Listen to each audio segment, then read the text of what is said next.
Қазақы дәстүр бойынша әр туған күн тек бір адамның ғана емес, бүкіл отбасының қуанышы. Осы жолы анамның туған күнінде әдеттегідей оның асыл құрбылары тәтелерімді қонаққа шақырдық.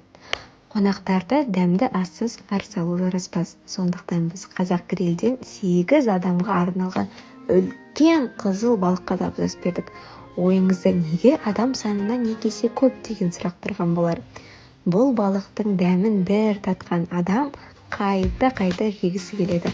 Ол тек қарын тойдыратын тағам емес, әр талшыға тіліңді үйіріп ерекше ләззат сыйлайтын ас. Бір рет ауыз тисеңіз, дәмі есіңізден кетпей, тағы да жеңіз келе беретіні анық. Балықты қаласына гарнир ретінде хош иісті күріш пен арнайы соус қосылып келеді.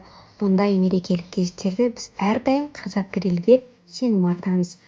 Олар тағамды уақытылы, ең бастысы ыстық әрі буал татыған күйінде жеткізеді.